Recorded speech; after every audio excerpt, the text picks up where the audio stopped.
ये मोदी का जम्मू दौरा, एम्स आईआईएम का किया उद्घाटन। पीएम बोले, पहले जम्मू कश्मीर से आतंक अलगाववाद की खबरें आती थी, अब विकास हो रहा है। अयोध्या पहुंचे उत्तराखंड के सीएम धामी, एयरपोर्ट पर पुष्कर सिंह धामी और कैबिनेट मंत्रियों का स्वागत। रामलला के किए गए दर्शन और पूजन।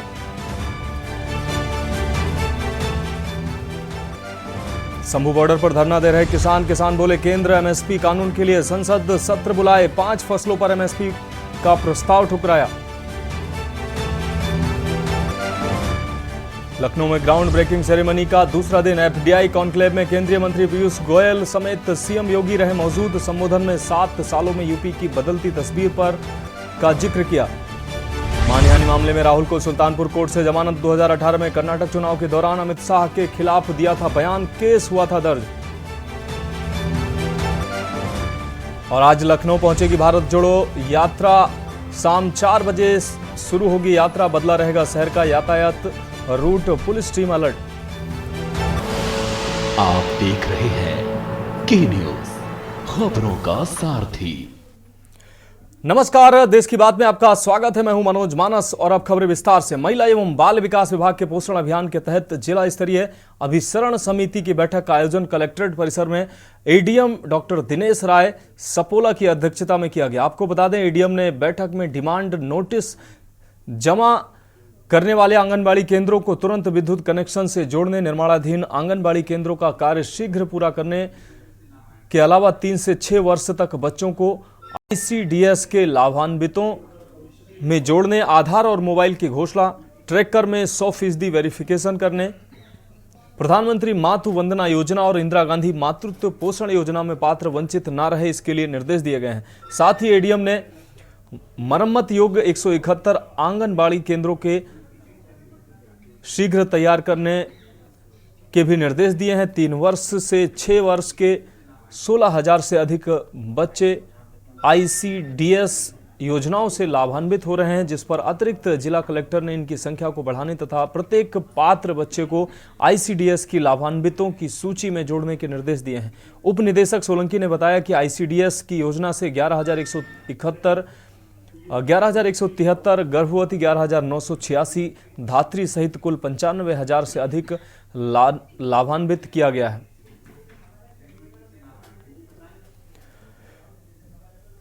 इस बीच दिल्ली से बड़ी खबर सामने आ रही है। दिल्ली से इस वक्त की बड़ी खबर सामने आ रही है। चंडीगढ़ मेयर चुनाव से जुड़ी ये बड़ी खबर आपको दिखा रहे हैं। चंडीगढ़ मेयर मामले पर सुप्रीम कोर्ट में सुनवाई जारी है। मतपत्र में कोई गड़बड़ी नहीं हुई है, सुप्रीम कोर्ट की तरफ से ये बातें कही गई हैं। एससी ने कहा कि 8 वोट आप प्रत्याशी के पक्ष में ही थे। तो मेयर चुनाव से जुड़ी ये अहम खबर आपको दिखा रहे हैं।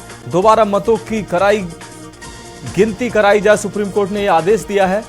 कौन सा मतपत्र गड़बड़ है वो बताया जाए, सुप्रीम कोर्ट ने ये टिप्पणी की है।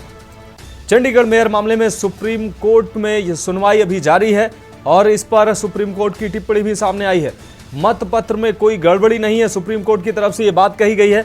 अहम टिप्पणी में कई अन्य बातों का जिक्र सुप्रीम कोर्ट ने किया है। सुप्रीम कोर्ट ने कहा है कि 8 वोट आपके पक्ष में थे। चंडीगढ़ मेयर मामले पर सुप्रीम कोर्ट में सुनवाई अभी जारी है। आपको बता दें, दोबारा गिनती करने के आदेश सुप्रीम कोर्ट ने दिए हैं। तो चंडीगढ़ मेयर चुनाव में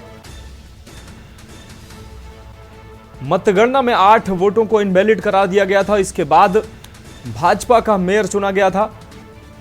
हालांकि बाद में 3 पार्षद भाजपा में और शामिल हुए आम आदमी पार्टी के, और यह मामला हाई कोर्ट से फिर सुप्रीम कोर्ट में पहुंचा और आज सुप्रीम कोर्ट में इस मामले की सुनवाई जारी है। मतपत्र में कोई गड़बड़ी नहीं है, सुप्रीम कोर्ट ने यह बात कही है। सुप्रीम कोर्ट ने कहा कि 8 वोट आप प्रत्याशी के पक्ष में ही थे। तो दिल्ली से यह खबर आपको दिखा रहे हैं। चंडीगढ़ मेयर चुनाव मामले पर सुप्रीम कोर्ट में सुनवाई जारी है। मतपत्र में कोई गड़बड़ी नहीं है, सुप्रीम कोर्ट ने यह टिप्पणी की है। इस खबर पर ज्यादा जानकारी के लिए हमारे साथ हमारे ब्यूरो चीफ विनोद गुप्ता हमारे साथ जुड़ गए हैं। विनोद, अगर बात की जाए चंडीगढ़ मेयर चुनाव की, काफी इस मामले में काफी बवाल हुआ है, काफी देश भर में इस ये मामला तूल पकड़ता नजर आया। ऐसे में सुप्रीम कोर्ट जब ये मामला पहुंचा है तो अब सुप्रीम कोर्ट में आज इस पर सुप्रीम कोर्ट ने तल्ख टिप्पणी करते हुए दोबारा गिनती के आदेश दिए गए। हालांकि अभी चर्चा ये हो रही थी कि शायद दोबारा चुनाव हो, लेकिन सुप्रीम कोर्ट ने दोबारा गिनती के आदेश दिए हैं। से सुप्रीम कोर्ट का जो आदेश आता है और सुप्रीम कोर्ट ने जो तल्ख टिप्पणी भी की है, अनिल मसीह ने जिस तरह कल जाके बयान दिया था सुप्रीम कोर्ट के अंदर, सफाई दी थी और सुप्रीम कोर्ट ने स्पष्ट कहा था कि अनिल मसीह के ऊपर मुकदमा दर्ज के साथ साथ कार्रवाई की जाए। तो कहीं ना कहीं जो उसी का देखते हुए आज सुप्रीम कोर्ट ने दिया कि जो पहले काउंटिंग हुई थी या चुनाव हुए थे वो सही थे, जो वो कोई गलती नहीं थी उसके अंदर, तो दोबारा से उसकी जांच की जाए और दोबारा से गिनती की जाए। अब देखना यह होगा कि क्या वही चुनावों को दोबारा दोहराया जाएगा या दोबारा से चुनाव होंगे, या फिर जो नया मेयर जो पहले खड़े थे विपक्ष का, आम आदमी पार्टी, कांग्रेस का, उनमें से होगा या फिर दोबारा चुनाव। क्योंकि जिस हिसाब से 3 नए पार्षद जो है आम आदमी पार्टी के वो भारतीय जनता पार्टी में गए, तो कहीं ना कहीं मुश्किलें अभी भी बीजेपी, कांग्रेस और आम आदमी पार्टी के बीच है। विनोद जी, जिस तरीके से सुप्रीम कोर्ट ने टिप्पणी करते हुए कहा है कि जो 8 वोट इनवैलिड करा दिए गए थे, उन 8 वोटों को सुप्रीम कोर्ट ने कहा है कि वो आम आदमी पार्टी के पक्ष में वो 8 वोट थे, और दोबारा गिनती की बात जो सुप्रीम कोर्ट ने कही है उस पर क्या अहम जानकारी देंगे? बिल्कुल, देखिए जिस तरह से सुप्रीम कोर्ट का सुप्रीम आदेश है कि वो 8 जो वोट गलत किए गए थे और वो उनके पक्ष में ही होंगे, तो वो ठीक है कि वो पक्ष में ही होंगे या आम आदमी पार्टी के पक्ष में। जी विनोद, एक और अहम बात यह हो जाती है कि जिस तरीके से भारतीय जनता पार्टी का मेयर चुना गया था, हालांकि उन्होंने अपने पद से इस्तीफा दे दिया है। अब अगर गिनती होती है या चुनाव होते हैं, ऐसे में अब क्या लगता है कि कौन सी पार्टी अपना मेयर दोबारा चुन के लेके आ पाएगी? देखिए, अगर सुप्रीम कोर्ट का आदेश आता है और सुप्रीम कोर्ट ने स्पष्ट कह दिया कि 8 जो मत पक्ष में थे वो जिस पार्टी के पक्ष में थे उसी पार्टी में जाएंगे, हो सकता है कि वही चुनाव दोबारा दोहराया जाए, वही चुनाव होंगे और जो आम आदमी पार्टी और कांग्रेस का मेयर चुन खड़ा था वो शायद उसी को ही कैंडिडेट कर दे कि यही अब मेयर है। अब आने था क्या फैसला आता है, जो है चंडीगढ़ प्रशासन क्या लेता है कि सुप्रीम कोर्ट ने जो आदेश है उसके बाद क्या फैसला आता है कि क्या नहीं, ये आने वाला समय नहीं बता पाएगा।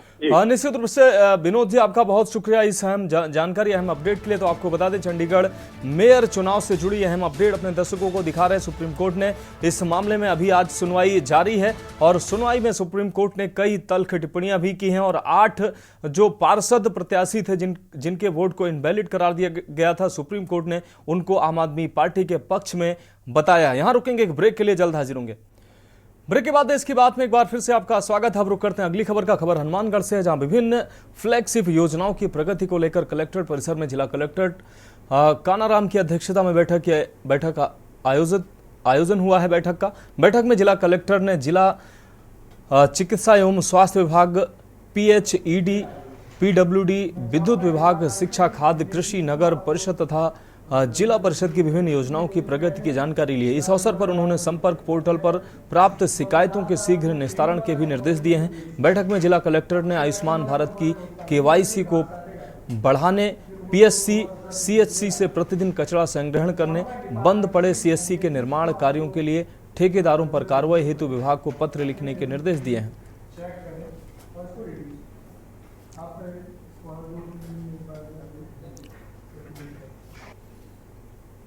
अब रुक करेंगे अगली खबर का। सूरतगढ़ पंचायत समिति की साधारण सभा प्रधान हाजिरी राम मील की अध्यक्षता में पंचायत समिति भवन में रखी गई है, जिसमें विभिन्न कार्यालय के अधिकारियों व कर्मचारियों के नहीं पहुंचने पर, समस्याओं का निस्तारण नहीं होने पर जनप्रतिनिधियों ने जमकर हंगामा किया है तथा बैठक का बहिष्कार कर विधायक व प्रधान सहित अधिकारियों के आगे गेट बंद कर सभाकर भवन को बंद कर दिया और बाहर धरने पर बैठ गए। डायरेक्टर हेतराम मील के समझाइश के बाद आधा घंटा तक बैठक स्थापित रखी गई। बाद में दोबारा शुरू की गई बैठक में विधायक डूंगर राम गेदर विशेष रूप से उपस्थित हुए।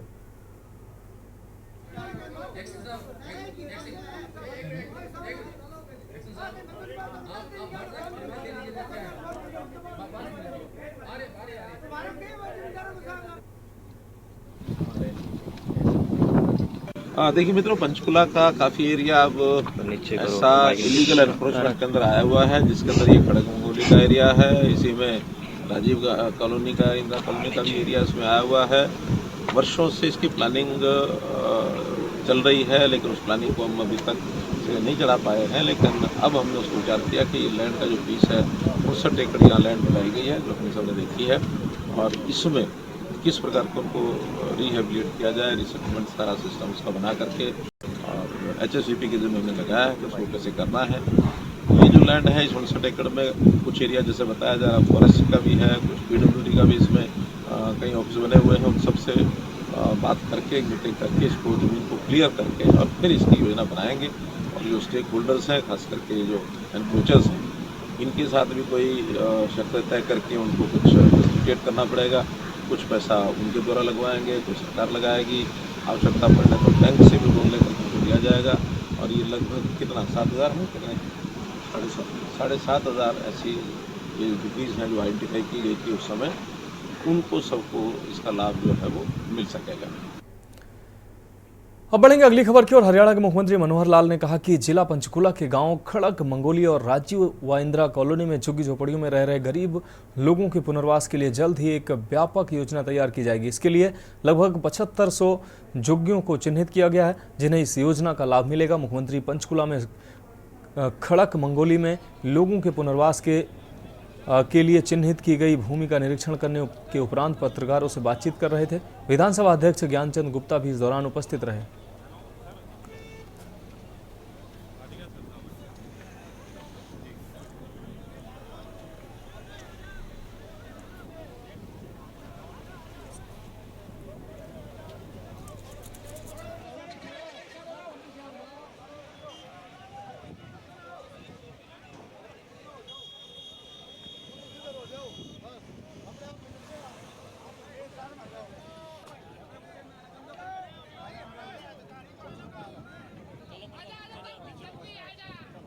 यहां रुकेंगे, एक ब्रेक के लिए जल्द हाजिर होंगे। ब्रेक के बाद देश की बात में एक बार फिर से आपका स्वागत है। अब रुक करते हैं अगली खबर का। हरियाणा के मुख्यमंत्री मनोहर लाल ने कहा कि जिला पंचकुला के गांव खड़ग मंगोली और राजीव व इंदिरा कॉलोनी में झुग्गी झोपड़ियों में रह रहे गरीब लोगों के पुनर्वास के लिए जल्द ही एक व्यापक योजना तैयार की जाएगी। इसके लिए लगभग 7,500 झुग्गियों को चिन्हित किया गया है, जिन्हें इस योजना का लाभ मिलेगा। मुख्यमंत्री पंचकुला में खड़ग मंगोली में लोगों के पुनर्वास के लिए चिन्हित की गई भूमि का निरीक्षण करने के उपरांत पत्रकारों से बातचीत कर रहे थे। विधानसभा अध्यक्ष ज्ञानचंद गुप्ता भी इस दौरान उपस्थित रहे। देखिए मित्रों, पंचकुला का काफ़ी एरिया अब ऐसा इलीगल एनक्रोचमेंट के अंदर आया हुआ है, जिसके अंदर ये खड़ग मंगोली का एरिया है। इसी में राजीव कॉलोनी का, इंदिरा कॉलोनी का भी एरिया इसमें आया हुआ है।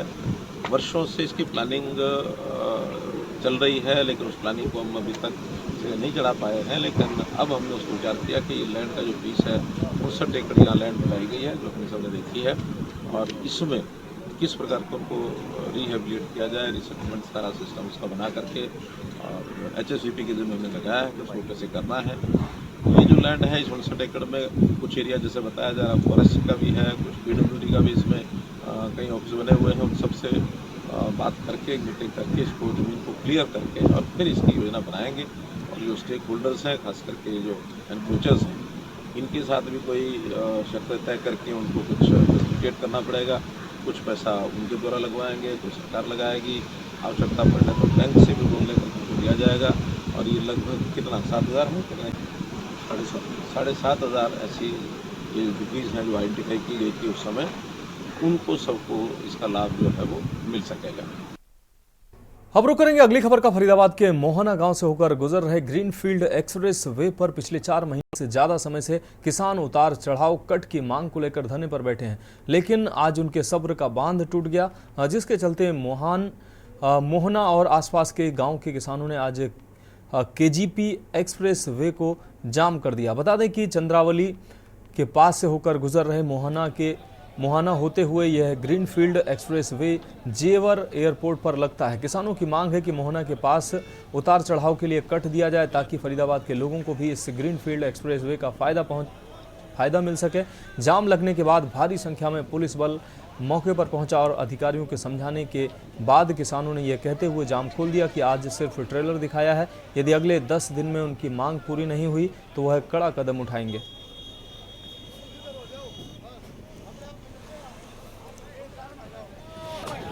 देखिए, पिछले 4 तारीख को जो 4 फरवरी को हमारे किसान मोहना मंडी में हमने एक सभा आयोजित की थी और उसमें हमारे सरदारों ने फैसला लिया था, पाल पंचों ने, कि 10 दिन का टाइम सरकार को दे रहे हैं। 10 दिन में हमारी सरकार हमारी मांगों पर विचार करे, हमारा कट हमें जो हमारा अधिकार दिया जाए। उसके 10 दिन बाद सरकार के वहाँ हम उसे नितिन गडकरी से मिले, माननीय मंत्री कृष्णपाल गुर्जर से मिले और उन्होंने कहा कि हमारे सर्वे करने के लिए आ रहे हैं हमारे अधिकारी, मगर कोई अधिकारी नहीं आया। आज इसीलिए उसी के मद्देनजर हमें रोड जाम करना पड़ा।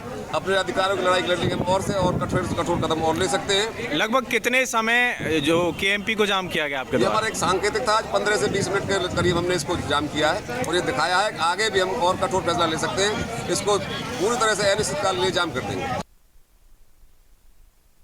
बाद में अगली खबर छत्तीसगढ़ के सरगुजा से है। आपको बता दें, अंबिकापुर शहर में चरमराई कानून व्यवस्था, स्कूली छात्र छात्राओं का स्टैंड करने का वीडियो वायरल हुआ है। खुली जीप में तलवार लेकर लहराते दिख रहे हैं स्कूली छात्र। गाड़ी में बैठकर स्टंट करते लहराया जा रहा है तलवार।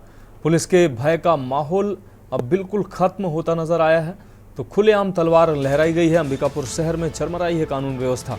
सरगुजा से ये खबर आपको दिखा रहे हैं, छत्तीसगढ़ के सरगुजा से ये अहम खबर। स्कूली छात्र छात्राओं का स्टैंड करने का वीडियो वायरल हुआ है। खुली जीप में तलवार लहराते दिख रहे हैं स्कूली छात्र। गाड़ी में बैठकर स्टंट करते तलवार लहरा रहे हैं स्कूली छात्र। पुलिस या खौफ बिल्कुल छात्रों में नजर नहीं आ रहा है।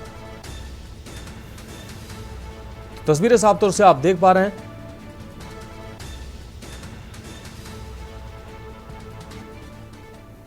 गाड़ियों पर खड़े होकर नंगी तलवारें लहराते ये छात्रों का वीडियो वायरल हुआ है। आपको बता दें, पुलिस या खौफ बिल्कुल भी नजर नहीं आ रहा है इन छात्रों के मन में। ये पढ़ने वाले स्कूली छात्र हैं और गाड़ियों पर खड़े होकर नंगी तलवारें लहराते नजर आ रहे हैं। ये अपनी जिंदगी तो खतरे में डाल ही रहे हैं, दूसरे अन्य लोगों की भी जिंदगी खतरे में डाल रहे हैं। अब रुक करेंगे अगली खबर का। मुख्यमंत्री विष्णुदेव साय 2 दिवसीय भाजपा के राष्ट्रीय अधिवेशन में शामिल होने के लिए दिल्ली गए थे। रविवार को वे रायपुर के स्वामी विवेकानंद एयरपोर्ट पर पहुंचे और मीडिया से बातचीत की। सीएम साय ने कहा कि यह बहुत ही महत्वपूर्ण अधिवेशन था, जिसमें पूरे देश से करीब 10,000 प्रतिनिधि शामिल हुए थे। उन्होंने आगे कहा कि इस महाअधिवेशन में छत्तीसगढ़ के सभी मंत्री, विधायक और पदाधिकारी पहुंचे थे। आने वाले चुनाव की तैयारी पर मार्गदर्शन मिला है। अब सबको चुनाव की तैयारी में लगना है और हम प्रदेश की सभी 11 की 11 सीटें जीतेंगे। इस महाअधिवेशन में राष्ट्रीय अध्यक्ष जेपी नड्डा ने छत्तीसगढ़ की मिसाल दी थी, जिसको लेकर सीएम विष्णुदेव साय ने कहा कि वहां छत्तीसगढ़ की तारीफ की गई थी। हमने 2023 चुनाव में असंभव को संभव कर दिखाया, इसलिए हमारी तारीफ की गई है।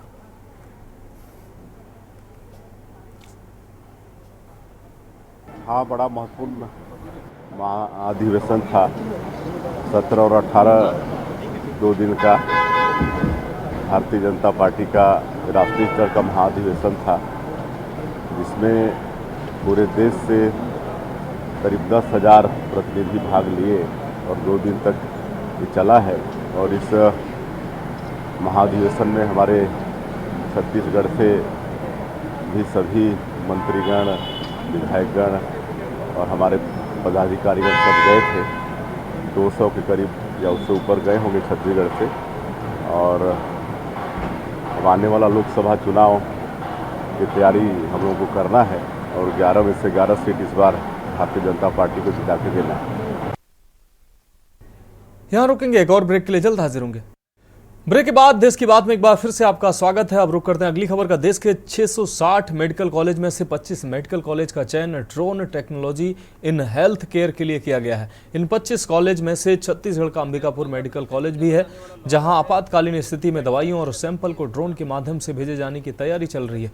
ड्रोन टेक्नोलॉजी का उपयोग यातायात बाधित होने और आपातकालीन स्थिति में किया जाएगा। इसी के तहत अंबिकापुर मेडिकल कॉलेज में आज ड्रोन टेक्नोलॉजी का सफल प्रशिक्षण किया गया। जिसके तहत मेडिकल कॉलेज से उदयपुर सामुदायिक स्वास्थ्य केंद्र तक ड्रोन भेजकर वहां से सैंपल मंगाया गया और परीक्षण हेतु भेजा गया। मेडिकल कॉलेज में किया गया यह परीक्षण सफल रहा। निश्चित रूप से भारत सरकार के द्वारा उठाया गया यह कदम स्वास्थ्य के क्षेत्र में एक मील का पत्थर साबित होने वाला है।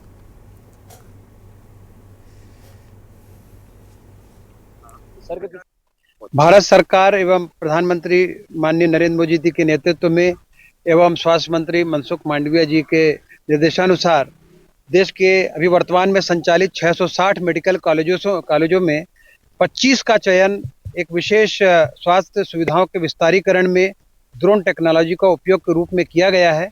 यह बहुत ही अपने ढंग का अनूठा एवं अनुपम प्रयोग है जिसके माध्यम से आपदा विपदा या कोई ऐसी स्थिति जिसमें आवागमन बाधित हो रहा हो, हड़ताल की स्थिति या सड़क में कोई अवरुद्ध होने की स्थिति, कोई जाम हो जाने की स्थिति में, जबकि सामान्य रूप से परिवहन या आवागमन संभव न हो, ऐसी स्थिति में निर्बाधित रूप से सैंपल का, दवाई का, किट का या वैक्सीन इत्यादि का हम एक जगह से दूसरी जगह परिवहन कर सकें।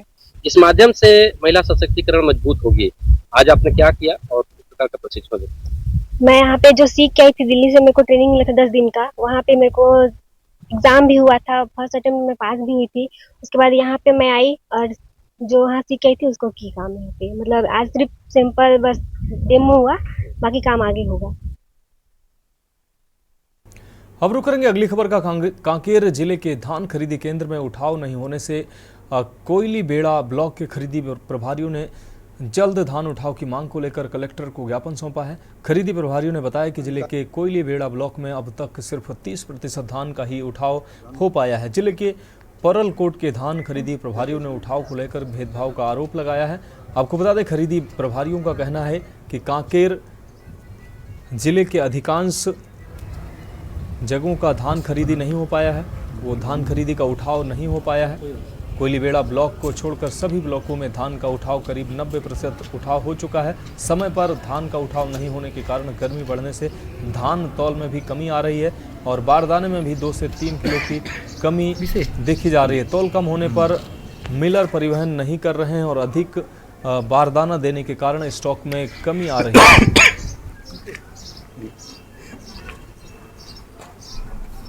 कारण ऐसा कुछ विशेष नहीं है।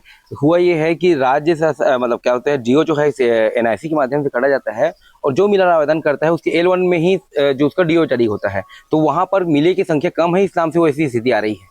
उनका कहना ये भी है अगर जल्द उठाव नहीं होगा सुकत का पैसा जो है हमको वहन करना पड़ेगा, नहीं तो शासन हमारे ऊपर एफआईआर भी कर सकती है। तो ऐसे में हम क्या करेंगे? तो मेरा कहना ये है, आज की स्थिति में राज्य में ऐसी बहुत सारी समितियां हैं जहां पर डीओ जारी नहीं हुआ है। अगर ऐसी स्थिति केवल कोयलीबेड़ा में आती है तो ये अलग बात होगी। अगर राज्य में सभी जगह ऐसा आएगा तो शासन उसको देख करके अपने हिसाब से पॉलिसी बना सकती है। उनका ये भी कहना है सर कि 28 तक अगर हमारा धान नहीं उठा होगा तो हम जो अपना कार्यभार है वो विपणन संघ को सौंप देंगे और हम हाथ खड़े करके अपना काम में लग जाएंगे। ये बिल्कुल गलत बात है। समिति को पूरा, अगर उसने मार्केट के साथ अनुबंध करके अपना धान खरीदी का काम किया है तो उसको पूरी धान खरीदी के अंतिम समय तक कि उसको अपना धान का क्या बोलते हैं काम को उपयोग करना चाहिए। मतलब वो पूरा आखिरी समय तक उसको धान का निराकरण करने तक के साथ देना चाहिए, क्योंकि इससे पहले ऐसा करने का कोई रूल रेगुलेशन भी नहीं है और अपने मन से उन करेंगे तो बिल्कुल गलत है। कांकेर जिले में 100% जो धान की खरीदी है वो हो चुकी है, लेकिन यहाँ पर एक सवाल है, धान खरीदी होने के बाद जो उठाव है उसकी प्रक्रिया यहाँ पर नहीं की जा रही है। हम बात कर रहे हैं कोयलीबेड़ा ब्लॉक की। कोयलीबेड़ा ब्लॉक से यहाँ पर कई सारे जो धान खरीदी प्रभारी है वो यहाँ पहुंचे हैं। आप बताइए क्या कुछ परेशानियां हो रही है धान खरीदी में, उठाव में? उठाव में मेन बात क्या है, संग्रहण केंद्र नहीं खुला तो डीओ के माध्यम से राइस मिल को जाना है तो डीओ नहीं कर रहा है अपने कोयलीबेड़ा ब्लॉक में। और अभी तक धान की जो उठाव है वो नहीं हो पा रहा है। आपके जो कोयलीबेड़ा ब्लॉक में कितना % धान का उठाव हुआ है? अभी तक 15 से 20% के आसपास उठाव हुआ है, अभी बाकी है उठाना। तो कहीं ना कहीं आने वाले समय में अभी धान अगर उठाव नहीं होगा तो क्या कुछ परेशानियां आप लोगों को होगी? पहला परेशानी होगी क्योंकि धान सूखती आ रही है, सुखत का पैसा हमको भरना पड़ेगा, बराबर करना पड़ेगा, नहीं तो दवा ऊपर से आएगा बराबर करो, नहीं करते हैं तो उसके बाद हमारे ऊपर एफआईआर होने का मतलब आशंका दिखता है, कार्रवाई होने का दिखता है। जी, इससे पहले भी मतलब मौसम के खराबी के कारण कई धान अभी भी खराब हो चुके हैं, वैसे ही पड़ा है। उसके बाद कीड़ा तो लगातार इतना ज़्यादा उसका प्रकोप है तो वो भी धान को सुखाता है ना। इससे कुल मिला के फर प्रभारी के ऊपर ही बहुत बड़ा जिम्मेदारी आ गई है। घाटा तो हमको सहना पड़ेगा, और अगर घाटा कैसे सहे हम, शासन के नियम अनुसार जो 72 घंटे में धान उठाना चाहिए वो नियम का परिपालन नहीं किया जा रहा शासन द्वारा, तो इससे हम सभी फड़ी प्रभारी चिंतित है। बेहद गंभीर मामला है, शासन को इस मामले को विशेष तौर से कोयलीबेड़ा ब्लॉक के ऊपर ध्यान देना चाहिए। देखिए, कांकेर की अगर बात करें, कांकेर और हो गया चारमान, अरहरपुर, इस एरिया का जो धान खरीदी का जो उठाव है वो लगभग आधा से ज्यादा हो चुका है, लेकिन कोयलीबेड़ा जो ब्लॉक का है वहां का जो धान है वो अभी तक ज्यादा उठाव नहीं हो पा रहा। तो क्या कारण मानते हैं आप? जी, अभी जो हमको सूत्रों के अनुसार कहीं से पता चला कि जो मिल पास के हैं, मिल के जो पास के हैं वहाँ का उठा लिया गया है, और हमारे परलकोट क्षेत्र में कोई मिल है, 1-2 मिल है, लेकिन वहाँ का डीओ नहीं कट रहा है, इसलिए हमारा धान लेट से उठेगा, ऐसा जानकारी हमें मिला है। लेकिन ऐसा क्यों, ये सौताला व्यवहार हमारे साथ परलकोट वासियों के साथ हो रहा है। हर फड़ी प्रभारी इस बात से बहुत चिंतित है, शासन को विशेष ध्यान दे। हम ये आवेदन करने के लिए कलेक्टर ऑफिस आज आए हैं, और इससे पहले भी 5 तारीख को आए थे। निश्चित रूप से सब प्रभारियों का कहना है, कोयलीबेड़ा जो खासकर कोयलीबेड़ा ब्लॉक है वहां के, कि जब तक 28 तक धान अगर नहीं उठाया जाएगा तो वो अपना प्रभार जो है विपणन संघ को सौंप देंगे। विकास संभोरे, के न्यूज इंडिया, कांकेर। बात में वक्त एक और ब्रेक का, जल्द हाजिर होंगे। ब्रेक के बाद देश की बात में एक बार फिर से आपका स्वागत है। अब बढ़ते हैं अगली खबर की ओर। खबर सरगुजा से, जहां 15 दिनों के अंदर दूसरी घटना हुई है जब अंबिकापुर के कारमेल स्कूल में पढ़ने वाली छात्रा ने फांसी लगा ली है। आपको बता दें, दरअसल अंबिकापुर के नामना कला मोहल्ले में रहने वाली लगभग 15 वर्षीय 8वीं की छात्रा अनुष्का मिंज, जो कारमेल स्कूल में पढ़ाई करती है, बीते दिनों छात्रा का शव निर्माणाधीन मकान में फांसी पर लटका मिला। सूचना पर पहुंची गांधीनगर पुलिस ने शव का पोस्टमार्टम कर जांच में पुलिस जुट गई। इस पूरे मामले को लेकर मृतका के पिता का आरोप है कि अजय बेग नामक युवक उसकी पुत्री को परेशान करता था, शायद उसी की वजह से फांसी लगाई होगी। इतना ही नहीं, उनके द्वारा यह भी आरोप लगाया गया कि उसके पिता को भी धमकी दी जा रही थी। बेटी की मौत से आहत पिता काफी डरे और सहमे हुए हैं, और पूरे मामले को लेकर युवक के खिलाफ कार्रवाई की मांग कर रहे हैं। बच्ची कल हम लोग पूरा परिवार साथ में वहाँ गए थे चर्च में कोई हमारे समाज में कुछ तो ऐसे ही मीना बाजार कहते हैं वो लगी थी। उसके बाद क्या है, वहाँ खेल कूद भी चल रहा था। तो 12 बजे के बाद मेरी बेटी की सहेली लोग गांव घर चले गए, तो मैं मेरी बेटी को बोला कि जा बेटा तुम भी पढ़ाई करने के लिए घर चल जा, कल परसों से एग्ज़ाम है, बोल के मैं उसको उसकी मम्मी और हम दोनों चाबी दे दिए। आके थक गया था, आधा घंटा बैठा, उसके बाद पूरा उसके फ्रेंड लोग के यहाँ फ़ोन किया, मैं बताया, पूछा तो बताए कि हमारे यहाँ नहीं आई हैं। तो कोई मोहल्ला के ही कोई आदमी बताए कि वो कोई लड़का के साथ आ रहे। अब रुक करेंगे अगली खबर का। पखांजूर पुलिस ने अवैध रेत तस्करी करते 4 ट्रैक्टरों को पकड़ा है। आपको बता दें, परतापुर नदी से रेत का अवैध परिवहन कर रहे ट्रैक्टरों को पखांजूर पुलिस ने पकड़ा है। 4 ट्रैक्टरों को रेत समेत पुलिस ने पकड़ा है। सभी ट्रैक्टर परतापुर के पास कोटरी नदी से रेत भरकर पखांजूर व अन्य जगह सप्लाई कर रहे थे। आपको बता दें, जब्त किए गए किसी भी ट्रैक्टर का नंबर प्लेट तक नहीं है। सभी ट्रैक्टर के मालिकों को अवैध रूप से रेत परिवहन का मामला दर्ज कर अनुभागीय अधिकारी राजस्व को सौंपा गया है।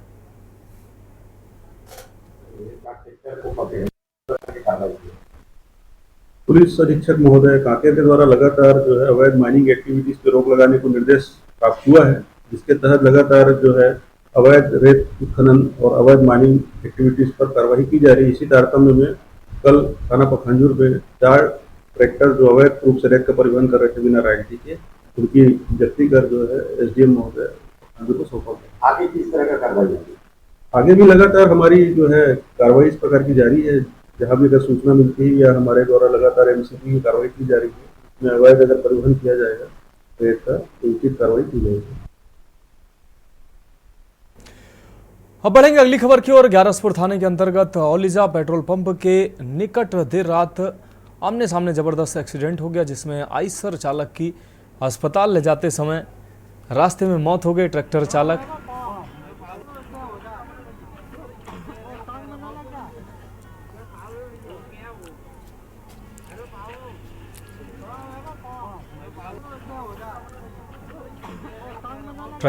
और क्लीनर दोनों मौके से फरार हो गए। मौके पर पहुंची 100 डायल आरक्षक और पायलट नाजुक स्थिति में ड्राइवर को ग्यारसपुर के सामुदायिक स्वास्थ्य केंद्र पर ले गए और डॉक्टर ने जांच के बाद ड्राइवर को मृत घोषित कर दिया।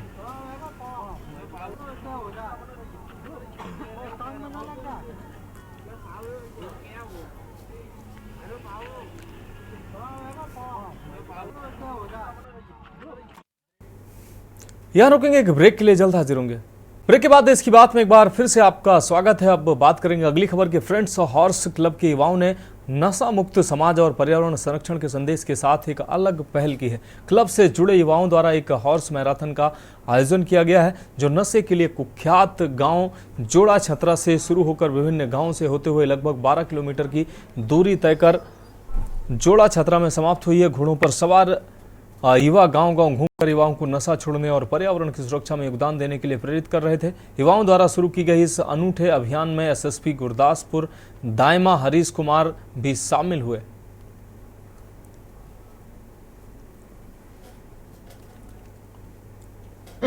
आज ਅਸੀਂ ਜੋੜਾ ਛਤਰਾ ਪਿੰਡ ਦੇ ਵਿੱਚ ਆਏ ਹਾਂ। ਇੱਥੇ ਫਰੈਂਡ ਹਾਰਸ ਕਲੱਬ ਜਿਹੜਾ ਹੈ ਉਹ ਇੱਕ ਹਾਰਸ ਰਾਈਡਿੰਗ ਦਾ ਇਵੈਂਟ ਆਰਗੇਨਾਈਜ਼ ਕੀਤਾ ਹੈ ਇਹਨਾਂ ਨੇ, ਜਿਸ ਦੇ ਵਿੱਚ ਕਾਫੀ ਭਾਰੀ ਤਾਦਾਦ ਦੇ ਵਿੱਚ ਯੂਥ ਜਿਹੜਾ ਉਹਨੇ ਪਾਰਟਿਸਿਪੇਟ ਕੀਤਾ ਹੈ ਤੇ ਤੁਸੀਂ ਦੇਖ ਸਕਦੇ ਹੋ ਅਲੱਗ-ਅਲੱਗ ਬਰੀਡ ਦੇ ਜਿਹੜੇ ਹਾਰਸਸ ਹੈ ਉਹ ਇੱਥੇ ਆਏ ਨੇ।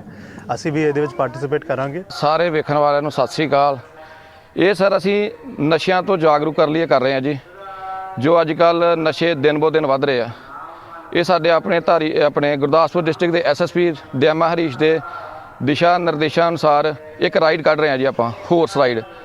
ਇਹ 10 ਕਿਲੋਮੀਟਰ ਦੀ ਰਾਈਡ ਹੈ ਜੀ, ਜੋ कि सारे ਨੇੜਲੇ ਪਿੰਡਾਂ ਦੇ ਵਿੱਚੋਂ ਜੋੜਾ ਛਤਰਾ ਤੋਂ ਸ਼ੁਰੂ ਹੋ ਕੇ ਨੇੜਲੇ ਪਿੰਡਾਂ ਤੋਂ ਹੁੰਦੀ ਹੋਈ ਫਿਰ ਇੱਥੇ ਆ ਕੇ ਸਮਾਪਤ ਕਰਾਂਗੇ जी। अब बढ़ेंगे अगली खबर की ओर। जिला बिलासपुर की कुठेड़ा पंचायत से संबंध रखने वाले विनोद चड्ढा को हिमालयन श्री अवार्ड से नवाजा जाएगा। यह अवार्ड आशा किरण संस्थान बिलासपुर घुमारवी द्वारा प्रदान किया जाएगा। 21 फरवरी को घुमारवी के M4U होटल में शाम 4 बजे हिमाचल से बाहर उत्कृष्ट योगदान देने वाले महान हस्तियां व महान विभूतियों को बॉलीवुड के मशहूर एक्टर गुलशन ग्रोवर के द्वारा सम्मानित किया जाएगा। आपको बता दें कि यह अवार्ड उन्हें मीडिया के क्षेत्र में उत्कृष्ट कार्य करने के लिए दिया जा रहा है। विनोद चड्ढा हिमाचल व अन्य राज्यों के 4 चैनलों के हिमाचल ब्यूरो चीफ के रूप में काम कर रहे हैं और अपनी कलम की ताकत से पीड़ित लोगों को न्याय दिलाने में अपनी अहम भूमिका अदा कर रहे हैं। इससे पहले भी उन्हें कई संस्था से राज्य स्तरीय अवार्ड से नवाजा जा चुका है।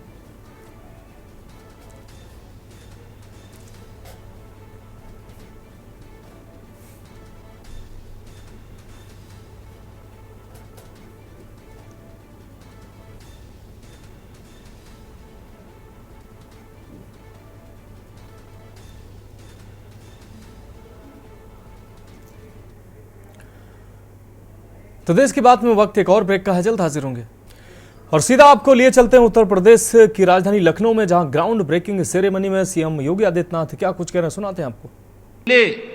हमें डिजिटाइजेशन को अपनाना ही होगा और इसमें आर्टिफिशियल इंटेलिजेंस आपकी बहुत बड़ी मदद कर सकता है। ये केवल एक फील्ड में नहीं, जैसे यहां पर अभी इमानी जी ने अपने प्रेजेंटेशन में भी कहा, यहां पर उन्होंने कहा अलग अलग फील्ड है, एग्रीकल्चर में, मेडिकल में, एजुकेशन में, जीवन के उस अलग अलग फील्ड में आप इसका उपयोग कर सकते हैं। ये तो उपयोग करने वाले पे निर्भर करता है कि वह किस रूप में इसको लेता है। इसके लिए उस प्रकार के सेंटर को बनाना, प्रदेश की राजधानी लखनऊ AI का प्रमुख सेंटर बने, हर यूनिवर्सिटी भी इसके केंद्र बन सके, इसके लिए IIM लखनऊ और AKTU के भी यहां पे हमारे युवा आज इस कार्यक्रम में भागीदार बन रहे हैं। और मैं चाहूंगा कि जैसे हम लोगों ने गौतम बुद्ध विश्वविद्यालय ग्रेटर नोएडा को इसका एक केंद्र बनाने की दिशा में एक प्रयास प्रारंभ किया है, वैसे ही हम अलग अलग केंद्रों को अभी तैयार करके भविष्य की उन संभावनाओं को, जो लाखों नौजवानों के लिए नौकरी उनके घर में, उनके जनपद में उन्हें उपलब्ध कराने की इन संभावनाओं को आगे बढ़ा सकते हैं, वह संभावना हम लोग इसके माध्यम से दे सकते हैं। कार्य को और आसान कर सकते हैं। बहुत आसान हो चुका है, तकनीक का उपयोग करते करके कितना बड़ा कार्य हो सकता है, हम लोगों ने पिछले 7 वर्ष के अंदर देखा है। कैसे सुशासन लक्ष्य को प्राप्त किया जा सकता है, डिजिटाइजेशन उसमें कैसे बड़ा रोल अदा कर सकता है। हम लोगों ने पिछले 7 वर्ष के अंदर उत्तर प्रदेश के अंदर प्रधानमंत्री जी के मार्गदर्शन में उसे लागू करके उसको एक कौम को लाभान्वित होते हुए देखा है। यही उत्तर प्रदेश था जिस उत्तर प्रदेश में 2016-17 तक लोग भूखों मर रहे थे, यहां पे भूखमरी से मौत होती थी। आज यही उत्तर प्रदेश है। Uttar Pradesh public distribution system देश का सबसे सुंदरतम मॉडल खड़ा हो चुका है। पॉइंट सेल मशीन के माध्यम से हम एक जगह स्क्रीन प्रदेश के अंदर सभी 80,000 फेयर प्राइस शॉप की मॉनिटरिंग एक जगह से कर सकते हैं और देख सकते हैं कि हर लाभार्थी को उसके अनुसार खाद्यान्न प्राप्त हो रहा है कि नहीं हो रहा है। सरकार की बचत भी हो रही, लेकिन साथ साथ हर एक नागरिक तक शासन की योजना लाभ भी बहुत अच्छे तरीके से पहुंच पा रही है। और जब कॉमन मैन शासन की किसी योजना से लाभान्वित होता है तो कॉमन मैन जो सचमुच उसका प्राप्त का अधिकारी है, वह अपनी दुआ से शासन को भी और प्रशासन को भी लाभान्वित करता है। आप शासन की उन तक पहुंचाने का काम कर रहे हैं, लेकिन वह जब आपके लिए दुआ करता है तो फिर आपके कार्य करने की स्पीड और भी बढ़ती है। टेक्नोलॉजी आपके लिए कितना सहायक हो सकता है, आज आप इस क्षेत्र में देख सकते हैं। डीबीटी के माध्यम से शासन की योजना एक एक व्यक्ति तक पहुंच जाना, ये फील्ड उसी का एक माध्यम है। और उत्तर प्रदेश के इन युवाओं को हम डिजिटली सक्षम बना सकें। आज तो उत्तर प्रदेश सरकार स्वामी विवेकानंद सशक्तिकरण मिशन के अंतर्गत 2 करोड़ युवाओं को टैबलेट और स्मार्ट वितरण करने के एक बड़े कार्यक्रम को आगे बढ़ा रही है। हम लोग अब तक 20 लाख यूथ को यह सुविधा उपलब्ध करवा चुके हैं। शासन की योजनाओं के साथ जुड़ने का कार्यक्रम हमारा चल रहा है। 1 डिस्ट्रिक्ट 1 लड़की की योजना, पीएम विश्वकर्मा या विश्वकर्मा श्रम सम्मान की योजना के साथ इस टेक्नोलॉजी को अपना करके कैसे हम इसकी ग्रेडिंग बढ़ा सकते हैं, इसको और भी आगे बढ़ाने की प्रक्रिया का हिस्सा कैसे बना सकते हैं, यह आज देखने की आवश्यकता है। और मुझे प्रसन्नता है कि उत्तर प्रदेश की इन संभावनाओं को आगे बढ़ाने के लिए जो कार्य यहां पर प्रारंभ हुआ है वह एक नए स्तर पर है, लेकिन उत्तर प्रदेश उसका एक प्रमुख रूप में स्थापित होगा।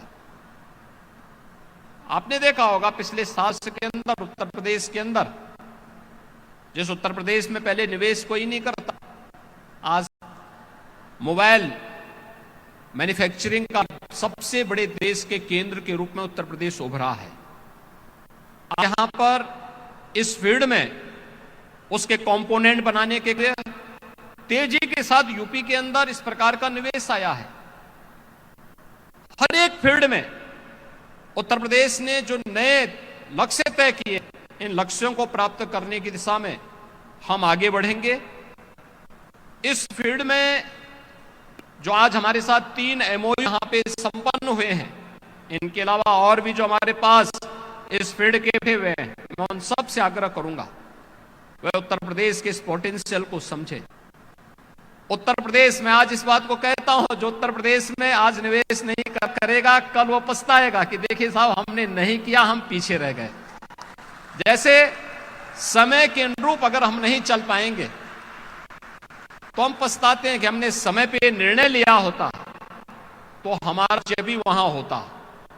और मुझे लगता है कि निवेशकों के लिए भी यह एक सही बैठता है कि वे भी अगर समय से ये निर्णय नहीं लेंगे, जो पॉलिसीज आई हैं इन पॉलिसीज का लाभ समयबद्ध तरीके से लेके अगर आप निवेश नहीं कर पाएंगे तो जो निवेशक होगा वह लाभ होगा, प्रदेश की जनता भी लाभान्वित होगी। लेकिन जो छूट जाए उसके सामने पश्चाताप की सिवाय और कुछ नहीं होगा, क्योंकि उस समय वो साहब हम भी उस समय अगर निर्णय लिए होते तो हम भी आगे बढ़ चुके होते।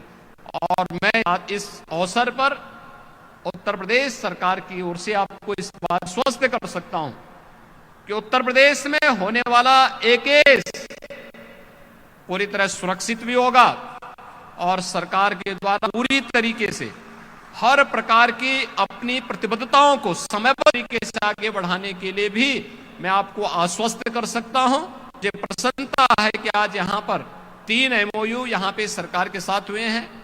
सरकार का जो विजन है कि लखनऊ को हम लखनऊ में एयरपोर्ट के पास एक AI का महत्वपूर्ण सेंटर स्थापित कर सके, इसका एक हब बन सके प्रदेश की राजधानी लखनऊ, और साथ साथ गौतम बुद्ध विश्वविद्यालय ग्रेटर नोएडा गौतम बुद्ध नगर जनपद में भी हम इस प्रकार के एक नए की स्थापना कर सकें।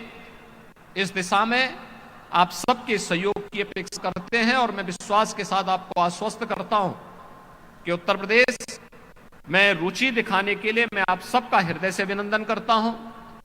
उत्तर प्रदेश की इन संभावनाओं को आगे बढ़ाने के लिए आपके उपयोगी सुझाव जो आ रहे हैं इनका भी मैं स्वागत करता हूं। और उत्तर प्रदेश में जो लोग निवेश कर रहे हैं उन्हें एक सुरक्षित में निवेश करने और उस सुरक्षित माहौल के साथ साथ शासन की हर एक प्रकार की सुविधा से आच्छादित करने के लिए भी मैं अपने हर निवेशक को यहां पे आश्वस्त करते हुए अपने को विराम देता हूं। धन्यवाद। जय हिंद। बहुत धन्यवाद माननीय मुख्यमंत्री महोदय। और अब हम सदाशयता के लिए धन्यवाद देते हैं।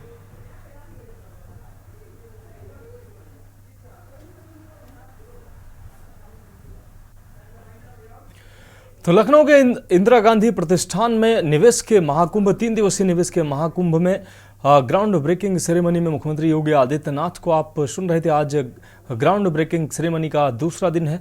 यार खबरों में अभी के लिए इतना ही। मुझे दीजिए इजाजत और आप देखते रहिए के न्यूज़ इंडिया।